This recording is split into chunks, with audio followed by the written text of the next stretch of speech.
Welcome to Entrepreneur State of Mind. I'm your host, Dr. Dale Caldwell, and we have someone who is just an extraordinary human being and a good friend, and Ben Morton. Ben, welcome to Entrepreneur State of Mind.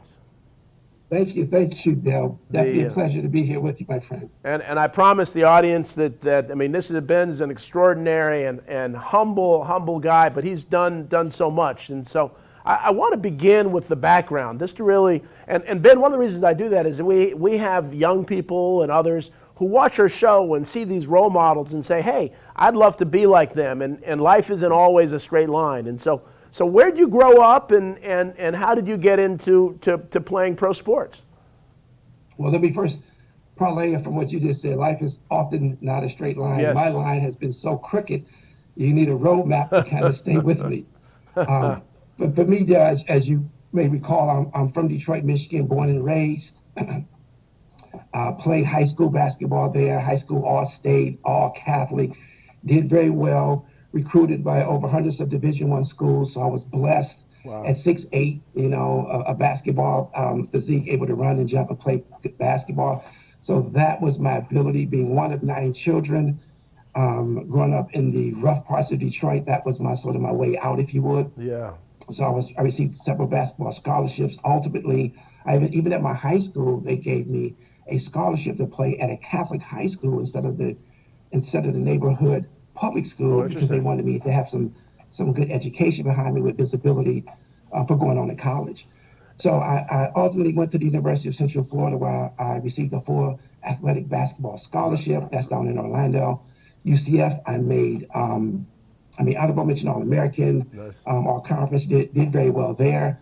Had some injuries, so I was like one of the second leading scorers, actually behind Vernon Maxwell at University of Florida. He went on to play professionally with the Houston Rockets. Right. But injuries sort of set me back, and so I didn't get drafted. So what my agent said, we'll do is let's go overseas. So I went overseas. I played in the European League. Right. over in Germany. We're all over the Europe, Germany, Hungary, Yugoslavia. And so, but the body didn't want to cooperate, unfortunately. So at a young 22 years old, give or take 22, 23, I had to then pretty much hang up the sneakers. And you can imagine that young, you kind of figuring out what do you do from now. Right. You have this dream and goal of playing in the NBA. That was, coming back home as a free agent. That didn't go well. So you're trying to get through the depression and the challenges of what do I do with my life. Right. And so for me, I had good coaches. I had, my parents. I had people like you that were mentoring me, like people like me when I'm trying to kind of play it forward. Yep. And so they encouraged me to because I had graduated with my degree in political science. Yep. To pursue other areas. I was a fan of the law, but I never was under the understanding that they knew you were smart. They knew you were smart, and they knew, and I love talking to extraordinary people because they gloss over things. So you were McDonald's All-American. So explain. Yes. I love how they just skip over these things. So McDonald's All-American is that's for the best high school players in the country. Talk to me about that before we move on to your post-basketball career. Yes, in fact, what we were able to do, reaching the All-State, McDonald's All-Americans, all those nominations, what we were able to do is we broke up into different states. So the Michigan All-Stars, which I was a part of, the McDonald's guys, we used to play the Indiana All-Stars, Illinois, Ohio. So it was such an exposure. We went to several different camps. We was exposed. Even some NBA scouts was actually, even though it was at the high school level, right, exactly. They were watching us and they're looking at us. So you traveled the world. You was able to understand that there is more to life, than just, what you're doing in your neighborhood in Detroit, Michigan. Right. So it allowed you to kind of grow emotionally and mentally, see the competition, meeting young black men from all over different states. And it just allowed you to grow in a way with the right coaches and mentors behind you, just way beyond basketball. Because what you later learn is that just a handful of you will make the NBA. And that fact, some guys that don't even make the McDonald's All-American, they'll grow and mature later, and they'll get to the NBA, and you don't. So many of the stars have to be aligned, health, the right coaches, the right team, exactly, the right collaboration, the right mixture. But Ben, also talk about, but also talk about. See, and this is where part of the challenge is people don't know what it's like growing up in a poor urban community. I mean, they're folks, they're young people in New York City who've never been on an elevator, who've never been out of the city. And so sports helps you, because if you didn't play sports, just talk about what, the lack of exposure that you would have had. And so I just love your exposure first nationally and then internationally. But say a little bit about growing up in the neighborhood as a young person, because people don't understand that. It's Adele, I can barely find the words. And being a lawyer, we live by words. Right.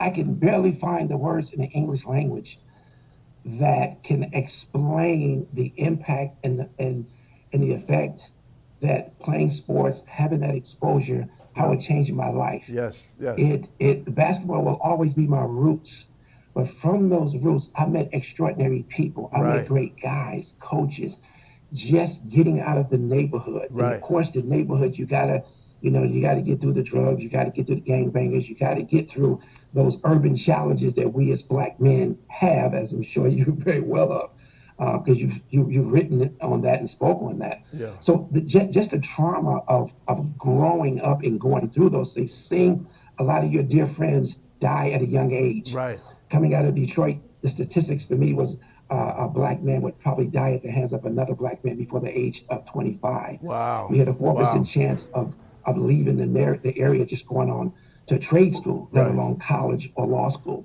I've been to several funerals, of a lot of my friends. And I don't want to get emotional, but I've been to funerals. Right. A lot of my friends never made it, even past 18, 19, 20. And the ones that did, a lot of them are in state prison. So I've seen it all. I just say, but for the grace of God, there go I. There you go. Exactly. So, I was blessed and humbled, which is why I remain so humble, because it was just such a slim chance and an opportunity. And then to parlay that to something national, again, playing out in California, playing with the guys in Florida, in New York, all-stars everywhere, and just the exposure. And then to be able to get on an airplane and a private jet and to be flown to all these universities that's offering you scholarships, and then to parlay that into playing overseas and being in different places in Germany, learning German, eating German food, going to Hungary, Yugoslavia. You just begin to understand that life, even through sports, is so much bigger than you. And you begin to understand some of your duties and obligations to others beyond sports. But Ben, let me. I can take the whole hour on that alone. Well, yeah, I know, but the reason I wanted to lay that context is that your humility and your wanting to give back, your passion for giving back. Not everybody wanted to do that. Not everybody who makes it out of, I grew up in Harlem and Roxbury, those communities, and not everybody who makes it wants to give back. And so I just say all that to say my hat's off to you for your commitment. So, all right, so let's take it back to you went through basketball, you had injuries, but sometimes the negative becomes a positive, that you were able to, people said, hey man, this guy's really smart. You should do something else. So tell me the path to law school after pro basketball. Wow, that's when I say the road gets really, really jagged. Yeah. Because I was blessed to, what I like to say, turn alleged obstacles into opportunities. In basketball, career ending at such a young age was definitely an obstacle. Now, you're playing basketball, you're on the road, you're struggling to do homework while you're on the plane and you're playing games and you're back late for class. So you're walking around with, C's and B's. Right. You're doing okay. I was able to get the degree, but I didn't have what you consider law school grades, law school GPAs. In the 3.7s, 3.6s, 3.5s. I was never in the threes. Right. Let's just put it that way. I stayed in the mid twos. Right. Which just doesn't qualify you for law school. Then you have to take the LSAT. I'm like, what is this? Is it Chinese? Right. Is it French? As I'm reading preparing for the LSAT. I'm right. Like, what is this? Am I supposed to really pass? So I didn't do well on the LSAT, even for African Americans. I applied to 9 law schools. No. I got 8 no's. Wow. Even a couple of HBCUs, Howard's. Wow. It was just like, no, you just don't qualify. Right. But again, turning those obstacles and opportunities, and just being steadfast. And my mom and dad, may they rest in peace. They raised me very well. They never raised me to quit and give up. And so I just have to give the people that God had put in my life that played such a major role when I was a little knucklehead running around the streets of Detroit, that helped lay that foundation. So I applied to 9 law schools. I got 8 no's and I got 1 maybe.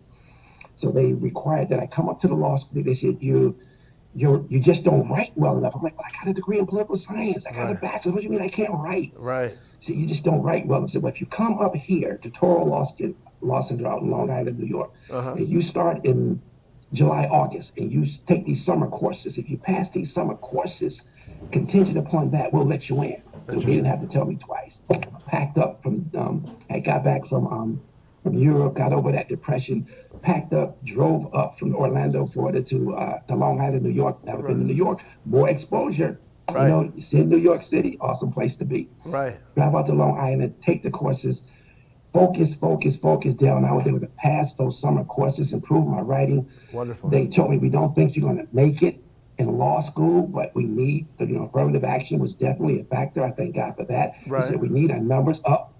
For African Americans, especially male, we're gonna let you in, and they're gonna roll the dice. And I told them, you roll the dice with me, that's a pretty good bet. Wow. I got it, Dale, and I did it. I pulled it off in 5 years, though. That's another story. Yep. I made it in. Well, but so let's stop there because one, that's such a powerful story that people don't realize is that there are a lot of smart people just need a chance. Just give them a chance. And they didn't have the opportunities that others had, and so you turn that chance into making a big difference. So when anybody talks about affirmative action, talks about special programs, that is, and I appreciate you being honest about that, Ben, because that was the best investment society could have made in people like you. And so you went through, you graduated. What was next right after law school? Well, before I graduated, let me just leave this footnote. I had to go part-time at night, work as a paralegal with several firms out in New York City while the school was in Long Island. So it was Monday through Thursday, like 6:30 to 9:30, 10:30 for 5 years. It took me 5 years to get a 3-year law degree. And of course, I struggled with that. Had some really good professors, so I was able to finish at the bottom of my class, but I finished. I got the same degree that the kids at the top of the class got. Nice. Many of them had concerns that I had taken the place of another student academically more qualified.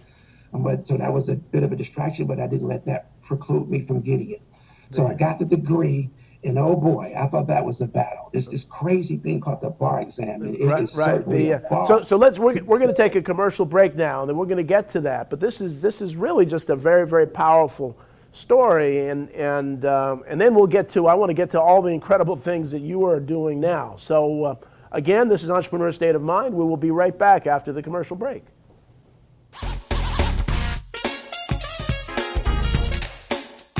Shelter dogs aren't broken.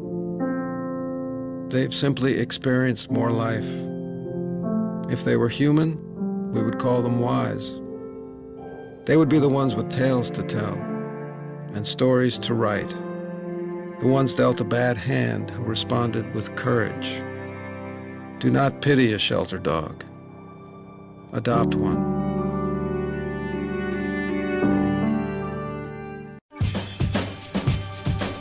Say we've got grit, and we'll take it as a compliment. Because it's our uncommon drive, our spark within, that brings us together and sets us apart. We are temple made. And when others take shortcuts, when others take breaks, when others take the easy way, we take charge. Add us.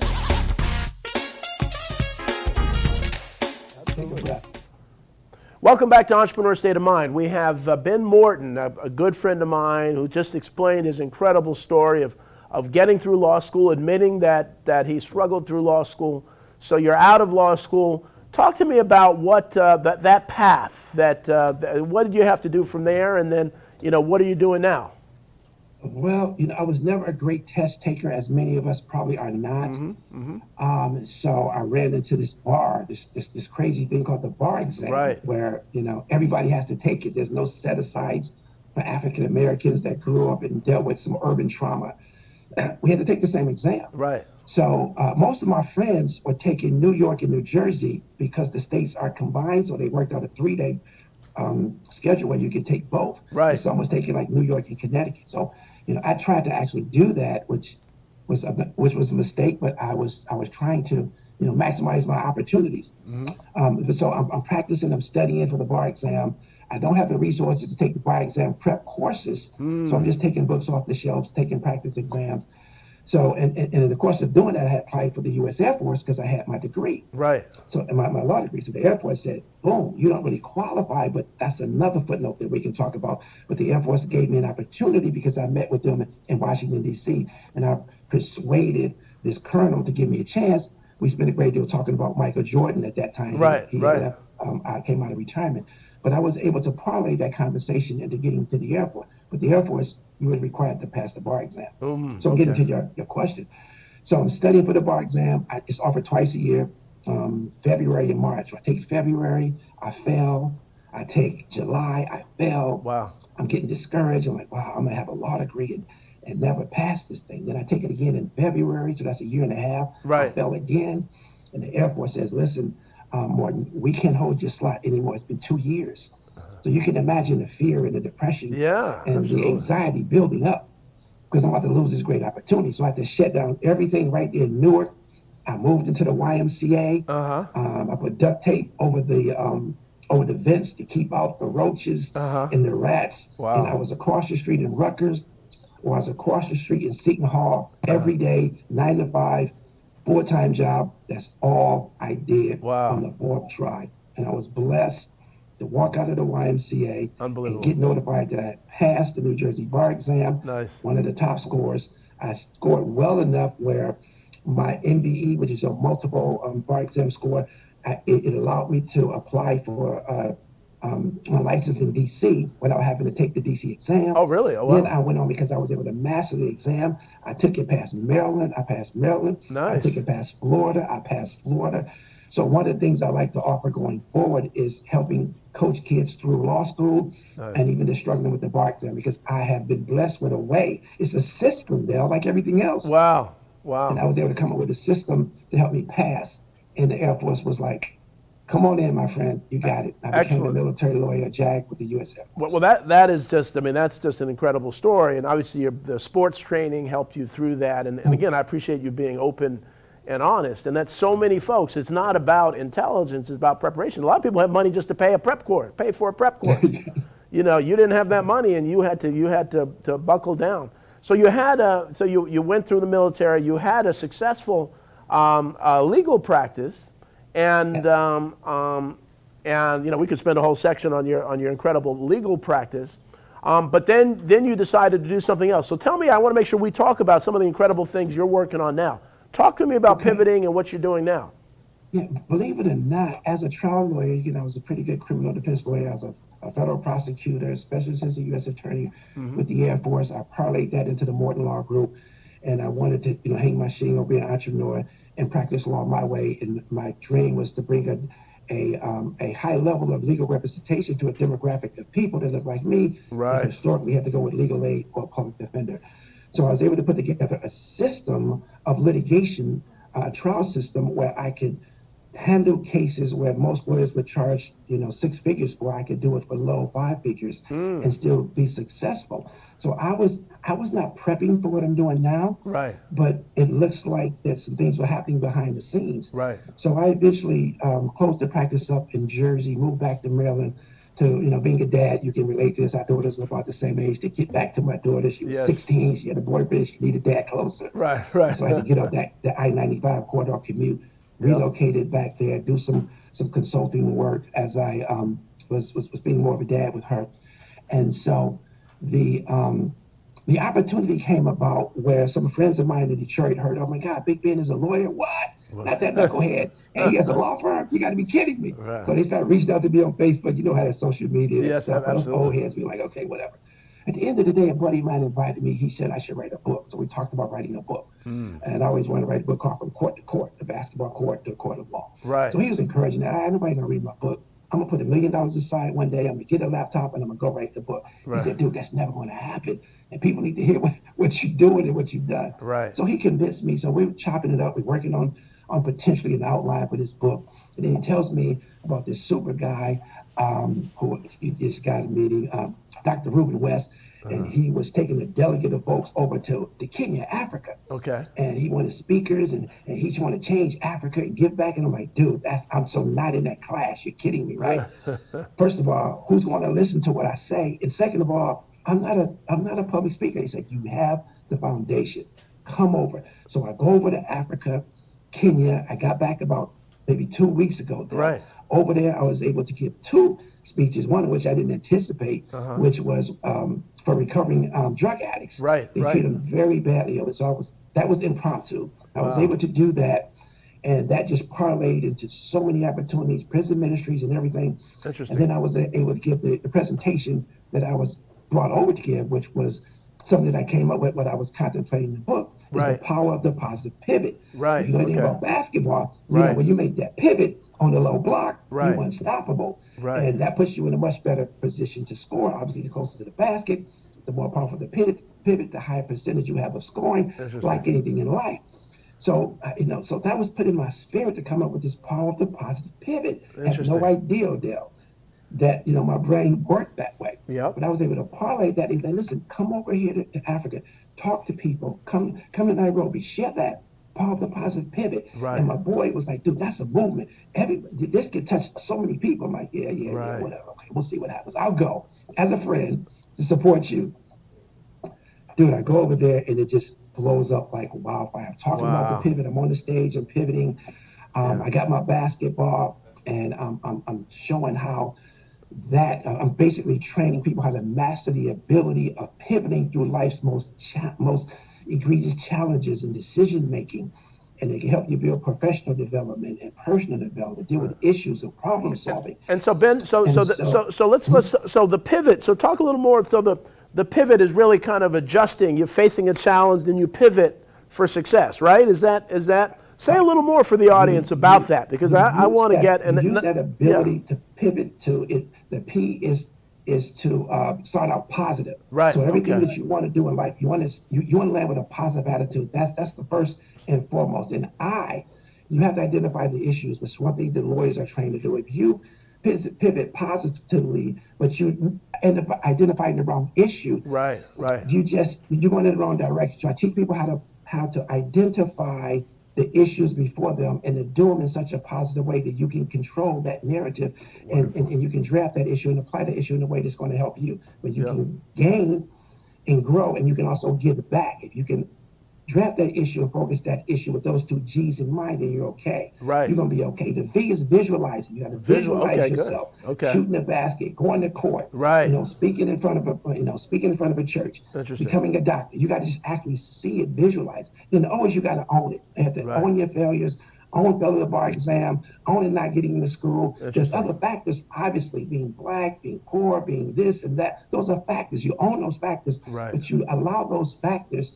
You build on those factors and make those obstacles, as we said earlier, as opportunities. You don't use those factors to hold you back, and blaming others or those factors, you never get there. So and I think this is maybe one of the most challenging elements, is you got to own your life and take charge of it. Right. You write the script, you tell the story, you're the director, you're the actor, you're the lead. So once you own it, it becomes very personal. And then the T is finally triumphant. You have to enjoy, as you said, take the small victories, and the victory is not outcome determinative. It is in the journey. And so I was able to put these PIVOT together, speak on this, and now I've got several opportunities to come back to Kenya to speak. It's expanding.